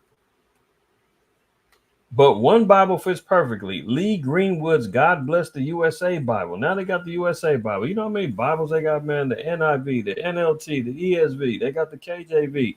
They got the Gay Bible. They got the USA Bible. Lee Greenwood, endorsed by former President Donald Trump and commonly referred to as the Trump Bible. They cost $60 online, with Trump receiving fees for his endorsement. Can you imagine? This is the heathen gone wild, man. This is why the Most High said, why did the heathen rage and imagine a vain thing? I mean, this is unreal. Unreal. Moving on. U.S. job creation roared higher in September as payroll surged by 20. You know what, Slack? Before we go there, Aladai, I just seen your comment again. I forgot to play it. Here we go. FEMA's out of money, right? But here goes Kamala Harris playing dress up. Is it Halloween? Is next month, right? Or no, Slack. We're in October. Halloween's later this month, so she's wearing a FEMA jacket, acting like she's part of FEMA. She's with the program. No, but Vice President of the United States, she's got a dress. Slow Biden's nowhere to be found. She's standing in front of a home that looks like it's been decimated. The trees all falling down behind her, right? But she's going to address the people. Here she. And the federal relief and assistance that we have been providing has included FEMA providing $750 for folks who need immediate needs. And the federal relief and assistance that we have been providing has included FEMA providing $750 for folks who need immediate needs being met, such as. That should cover everything. I mean, you think $750 is going to get them trees removed? That ain't going to cost. That might get them trees removed. You find a little discount spot. Somebody, some landscaper that's willing to take move and grind down all them trees. $750, man. If you got an immediate need to be met, such as food, baby formula, and the like. What the like? And now FEMA's broke from even the $750. Wow.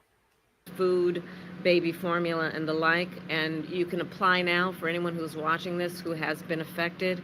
There are FEMA personnel who are going door to door to interact personally with folks, especially those who do not have electricity. But also that aid, if you have electricity, can be applied for online. And I encourage people to do that. FEMA will just basically verify your address, and then process should take hold. Process should take hold. So how long before you cut the $750 check? A week of groceries. If that, man. And how far do they got to travel to get to the groceries? Because the grocery stores are probably washed out with no damn supplies. I mean, this is a joke. Oscar Rabiala. Hey, what door? That's right. What door? $750. I mean, I'll be damned. They probably gonna hit you back for. Remember, man, that was what was it, Katrina? One of those things, man. They FEMA told them to pay. They needed to pay the money back.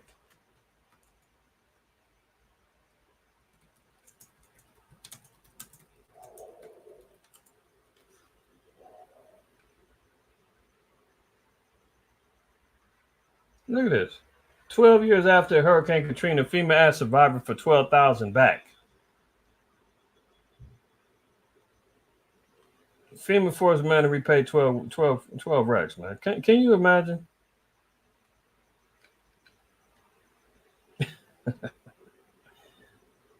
A cold hard 750 on the line, man. Don't worry about it, man. Kamala and Kamala, whatever her name is, she got your back. 750 on the way. But look at what Donald, his offspring said. 750 for Americans in desperate need, many of whom lost everything, including family. 250 billion spent in Ukraine with a population of plus or minus 38 million equals a bit more than $65,000 per person in effing Ukraine. For what? Enough of this madness. You got a point. Can you imagine 65,000 a person? If you broke it down, all the money that's been spent on Ukraine, let alone Israel, Taiwan, all the other countries, man, they out here shoveling out paper too. God bless them, but the migrants coming over here, man, the Hispanics and the Haitians and everybody coming over here trying to get in where they fit in, they getting bread. And people just lost, like you said, family members, homes, pets, all their food, everything gone, lights, electricity, Wi-Fi, whatever they were accustomed to now is gone. Life is immediately changed. They're living in Mad Max type situations over there, man. And coming to the rescue, come on now, Harris, with a $750 qualified payment can be yours to help get you back on your feet. Good luck on that one, man. I meant to show this too. I'm a little late, Slacky. I messed up. But this is the video of the strikes of Israel over there in Syria and hitting the Russian airfields. Stars dropping from 11. Revelation 6 says 13.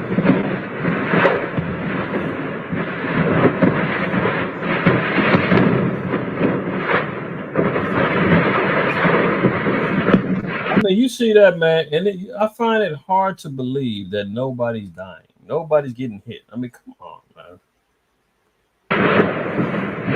Now this was in Syria. They're gonna tally a body count if it was real, but this was an attack on the Russian air base. See that Israel has struck a Russian air base in Syria for the first time.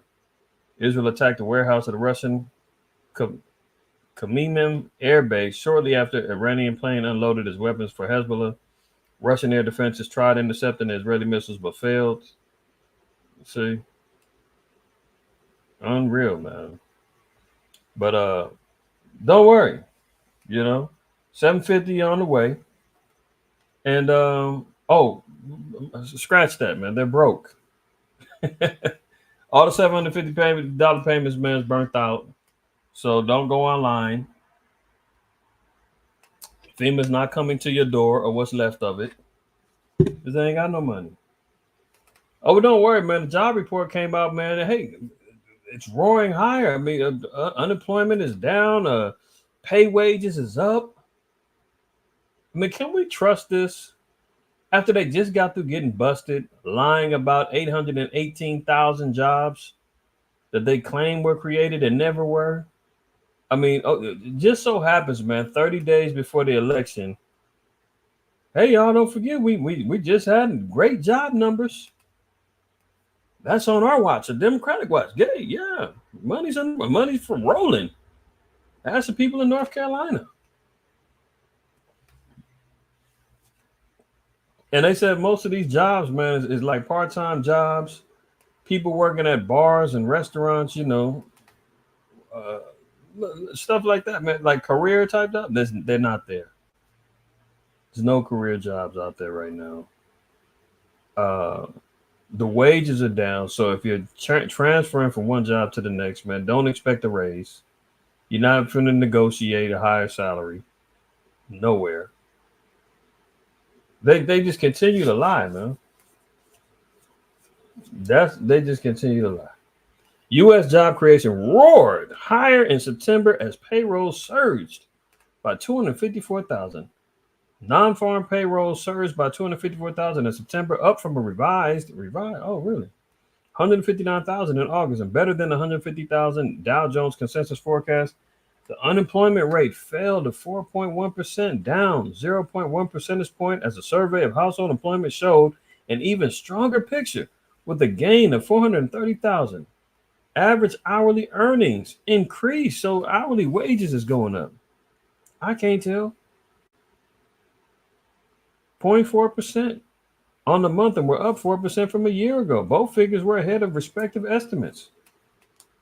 They're cooking the books like a mug, man. Cooking the books. Imagine that.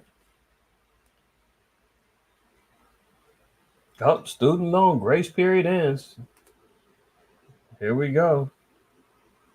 So you think you know Wix, but do you really? Who? What? Where? First up, we've got...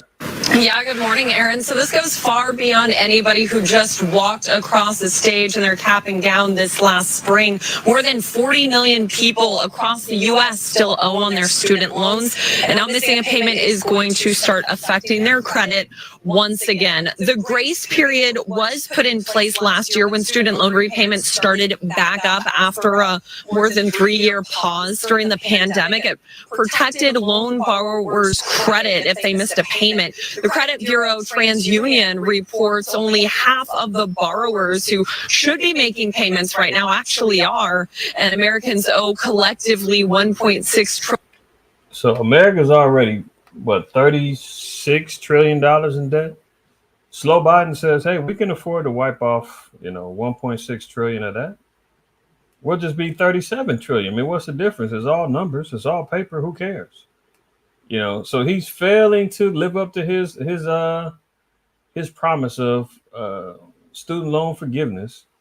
Because of the pandemic, they had a lot of the moratoriums out there, man, and put everybody on default with their loans, student loans. Nobody was paying it. People were saving all that money they were spending on loans. They was out buying cars and taking trips and smoking big weed and popping bottles, and they wasn't paying the rent, doing all kind of madness. Now the chickens coming home to roost, man. People getting kicked out, evicted. Homeless population's up. California sweeping them up off the streets, telling them they're going to get fined if they keep sleeping on the curb. It told people, oh, student loan is up. That was last year in August. It was up. They told people start paying it back. They went in and they said, oh, we'll delay it one more time. We'll have a little bit more grace. What people do, went out and got more credit cards, ran up more debt. But why did they need to do that? Because the economy was already jacked up. They couldn't get jobs. They had to get credit to, just like the old saying, robbing Peter just to pay Paul.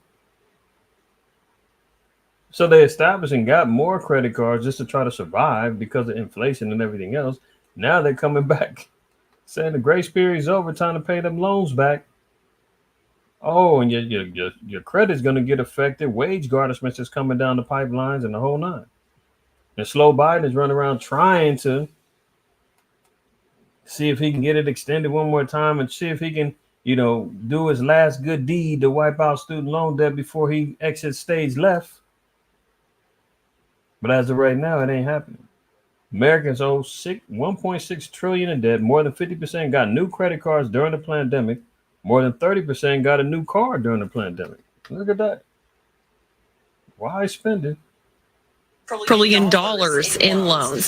So during the pandemic, since they didn't have that payment, they felt more comfortable taking on new debt. More than 50% of loan borrowers got a new credit card. More than 30% got a new car loan.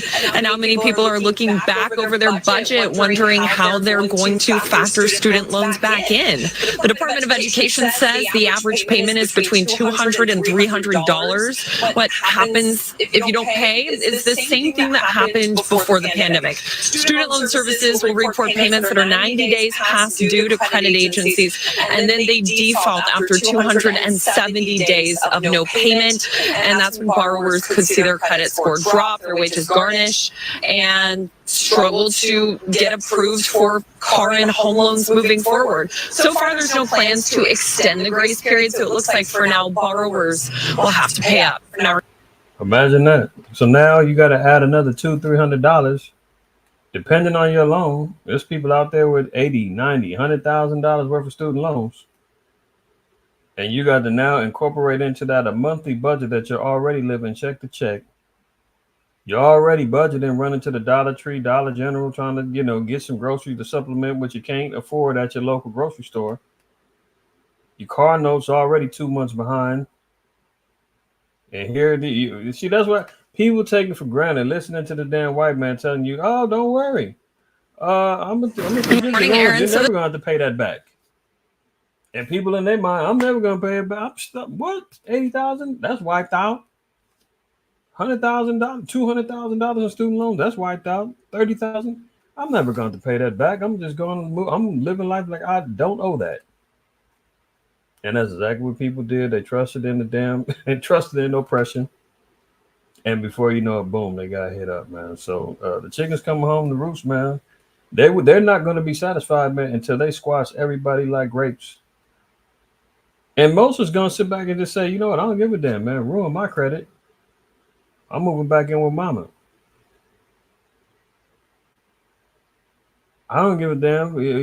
I'm gonna quit my job and I'm living out. I mean, some people is gonna say it is what it is. Credit score, wage garnishments, whatever. People are in positions now where they can't pay it back. Wage increases, hourly salary increase, that's not going up like that where you can afford another $200-$300 a month. Not the average household, man. They're already saying 60% of Americans don't have $500 for emergencies. So how you gonna get an extra $200-$300 just to pay another bill? People's in trouble. Alada, you said it. You said it. Look at it. Alarming rise of, quote, super fit, slim young people suffering heart attacks as experts reveal theories for the surge. Now, watch this and watch how they do some little Jedi mind trick on this thing. Heart attacks were once thought of as a disease of age, but worrying new data shows they are increasing in healthy young adults. Roughly 0.3% of Americans aged 18 to 44 had a heart attack in 2019. But last year, that rose to 0.5% or 1 in 200. Now, most of y'all know what I'm thinking. What changed between 2019 and 2023? What health issues was, spreading throughout that was making people mask up and stand 6 feet away from each other? And then we were told, quarantine for 14 days to stop the spread and wash your hands for 2 minutes. And guess what? We've got a miracle. We got a miracle, medicine that you poke in your arm and it's going to protect you. You won't get it if you ask Joe Biden. He said, yeah, just take it, man. You won't get it. And next thing you know, everybody getting it. Oh, you got it? Hey, don't worry. We got a booster for you. Matter of fact, we got 2. And then what you see, basketball players collapsing on the court. Football players collapse on the field. Soccer players collapsing on the field. Blood clots, strokes, heart attacks, myocarditis, all this. What happened? What changed? What was going into people's bodies that made this go down? I'm just wondering. Now watch this. And some of y'all putting good answers in the chat. I see that. I can't say it because you know what they're going to do. While that may still seem like a relatively low number, it represents a 66% increase in cases in just 4 years. Interesting. 2020, 2024, C19. Oh, okay. All right. Yeah, we're on point. It also means that 1 in 5 heart attack patients are now younger than 40. Remember when they were saying, "Oh, don't worry, it's the elderly, the obese, and people that got pre-existing conditions, diabetes. Don't worry, we're going to get that. We need to treat them. If you're young, you're fine." And then next thing you know, oh, well, yeah, you're at risk too. 18 to 44, you need to get it too. Then it was 15. Then it was 11. Then it was 3-year-olds. All the way down to 6 months, everybody was in danger. Strokes and myocarditis, that's up in children as well. And there's only one thing that really interceded and changed in them 4 years. One common denominator, I think we all know. Continuing on, look at this. A number of factors are thought to be at play, including, now look at this. The headline of the article, this is out the Daily Mail. It says, alarming rise of, quote, super fit, slim young people are suffering heart attacks. Look what they say is a number of factors thought to be at play. Remember, they said super fit, slim young people. They said the factors is rampant drug use. Is that somebody who's super fit? Obesity, is that super fit? Sedentary lifestyles and bad diets, is that super fit? But the timely strongly implies that the pandemic has played a role. Notice they clean it up at the end. The timing strongly implies that, something else had something to do with it. But you see how they just lie in an article like that, man? It's unreal. They said there's super slim, healthy people, and they talking about, oh, maybe it's because of drugs, obesity, and because they got bad diets. Huh? The devil is in the details. Continuing on, the virus itself causes widespread inflammation in the body that can damage the heart or lead to blood clots. Oh, the virus does that, huh? I didn't hear about those things happening until after they introduced the roll up your sleeve campaign. Were people getting heart and blood clots because they were getting slapped on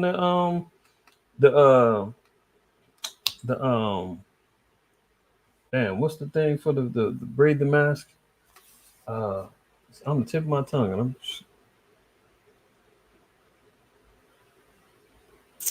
somebody help me out. What was the thing they were slapping? Why is it? It's on the tip of my tongue. I can't roll it up. When people was getting hit with the vid, they were slapping them in the beds, and they was hitting them with the ventilators. Well, was that because of blood clots and heart damage? I'm just asking. Depression, anxiety, stress also surged among young people during lockdowns, and all three have been linked to heart attacks. Imagine that. All right, last one before we close out. If y'all remember this we following up a couple weeks ago, we talked about the sheriff that killed his buddy, the judge, in his office in his chambers. They got the CCTV footage. You see him drawing down on the judge, right? And I remember I said that it was speculated that it had something to do with his daughter. Well, this article is saying that was actually the leading suspicion right now. So just following up on this, jaw-dropping new video shows Kentucky sheriff pointing a gun at judge moments before he shot him. Just feet away from him, suspected killer Steins can be seen gripping his weapon and pointing it at the judge's head. Detectives are probing a potential motive, but the shooting is thought to have unfolded after Steins discovered his daughter's phone number in Mullins' phone. CCTV footage played in court during a preliminary hearing Tuesday showed Steins checking his phone before making a call from the judges. Kentucky State Police Detective Clayton Stamper testified that he was told the sheriff had tried to contact his daughter from both devices. The distressing footage elicited sobs in the public gallery as it showed Mullins' desperate attempts to take cover from the volley of bullets that followed. So apparently the judge was having some sort of inappropriate conversations or contact with the sheriff's daughter, and led for him to get blasted with a number of bullets. And the sheriff said, "I'm not guilty." So imagine If your daughter was being deflowered or being seduced or being taken advantage of by an older man who you trusted, a man who you seen as a judge and a right individual, and here he is scheming on your daughter. And maybe he found something in that phone that led him to believe that it was more than just phone contact. Something led him to say whatever he seen, whatever contact that he realized was happening, he said it's enough for me to smoke this dude. And that's what you see with that. All right, so another one in the books, man. Friday Night Lights, man. Your brother Mouth IQAhmath, first name IQ was all the same. Is going to rest his head and prepare for tomorrow. Most High permit, he blesses me to wake me up. Lord willing, y'all are all in the same position as me. Wake up tomorrow, refreshed, regenerated, man, and continue to rest and observe and keep the Sabbath holy. I'm gonna close out by giving all praises, honor, and glory to the Most High, Yahweh Shai. Always remember, fear the Most High, keep the commandments, don't shoot the messenger. Shalom.